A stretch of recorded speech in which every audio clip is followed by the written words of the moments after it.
당신이 지금 이 글을 읽기 위해 마우스를 클릭하거나 스크롤을 내릴 때마다 에너지가 발생합니다.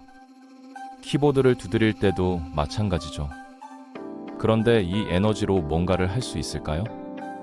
예를 들어 소설 한 권을 쓰는데 필요한 수십만 번의 타이핑으로 모은 에너지면 컴퓨터를 돌릴 수 있지 않을까요? 결론부터 말하면 절대 불가능합니다. 그런데 왜 불가능한지 계산해보면 생각보다 훨씬 더 충격적인 결과가 나오거든요. 이 터무니없는 아이디어를 진지하게 분석해보겠습니다.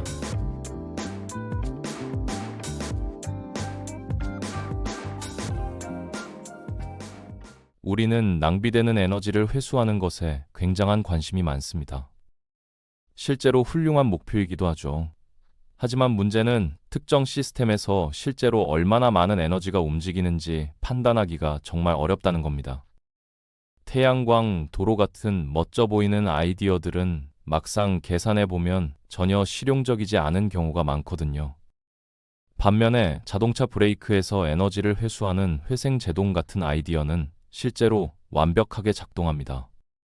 그럼 키보드는 어떨까요? 키를 누르는데 필요한 힘에 대한 공학 연구가 엄청나게 많습니다.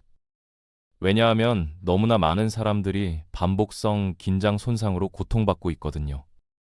러버돔 키보드를 연구한 데이터를 보면 일반 글자 키를 누르는데 필요한 에너지는 약 1.5mJ이고 엔터나 스페이스바 같은 큰 키는 2.5mJ 정도입니다.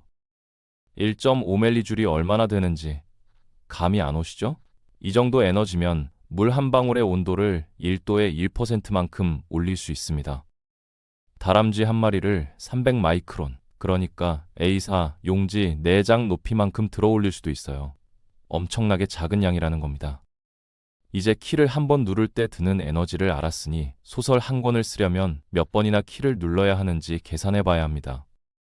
일반적인 소설은 대략 50만 자에서 100만 자 정도 되는데 최소한 그만큼은 키를 눌러야 한다는 의미죠. 물론 백스페이스를 누르고 다시 쓰는 양은 사람마다 천차만별입니다. 어떤 사람들은 멈추지 않고 쭉 쓰고 나중에 수정하지만 어떤 사람들은 한 문장을 끝없이 고쳐 쓰거든요. 그런데 재미있는 건 어떤 타입의 작가든 별 차이가 없다는 겁니다. 수정 없이 쭉 쓰면 약 1kJ의 에너지를 쓰게 됩니다. 엄청나게 많이 고쳐 쓴다 해도 몇 킬로줄 정도인데 모든 단어를 10번씩 다시 써야 AA 배터리 하나에 저장된 에너지와 맞먹는 수준이에요.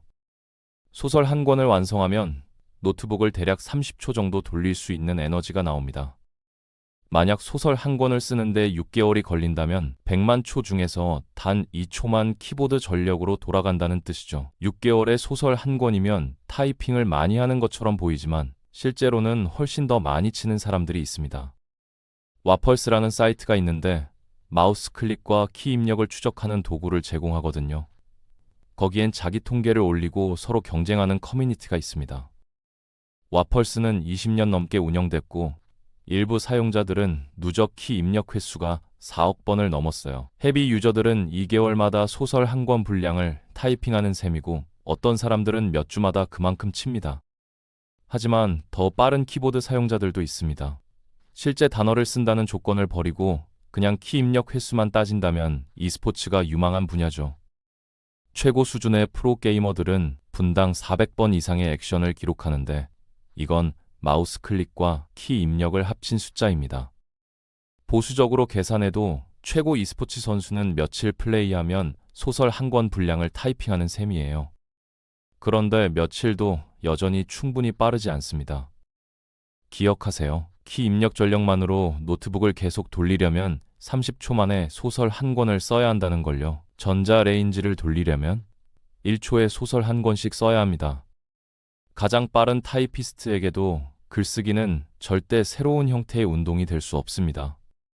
결국 키보드로 에너지를 만든다는 건 완전히 비현실적인 아이디어입니다. 물 한 방울을 0.01도 데우는 것, 다람쥐를 종이 4장 높이만큼 들어 올리는 것, 이게 우리가 키 하나를 누를 때 만들어내는 에너지의 전부거든요. 하지만 이런 계산을 해보는 것 자체가 중요합니다. 어떤 에너지 회수 아이디어가 실제로 가치가 있고 어떤 게 그냥 멋있어 보이기만 한지 구분할 수 있게 해주니까요. 브레이크 에너지 회수는 작동합니다. 차가 멈출 때 엄청난 양의 운동 에너지가 열로 낭비되는데 이걸 전기로 바꿔서 배터리에 저장할 수 있거든요. 반면 태양광 도로는 실패했습니다. 도로는 태양 전지판을 설치하기에 최악의 장소였고 차에 밟히고 먼지가 쌓이고 각도도 안 맞았죠. 키보드 발전기는 차라리 태양광 도로보다 더 비효율적입니다. 소설 한 권을 쓰는 에너지로 노트북을 30초 돌릴 수 있다는 건 그 소설을 쓰는데 걸린 시간이 6개월이든 1년이든 상관없이 말도 안 되는 효율이라는 뜻이거든요. 심지어 프로게이머에 미친 타이핑 속도로도 전자레인지 한 번 돌리는 게 불가능합니다. 그러니 키보드 기반 발전기에 투자하는 건 잊으세요. 대신 플러그를 꽂으세요. 그게 훨씬 현명한 선택입니다. 당신의 타이핑 에너지는 컴퓨터를 돌리는 게 아니라 좋은 글을 쓰는 데 쓰이는 게 맞으니까요. 끝까지 시청해 주셔서 감사합니다.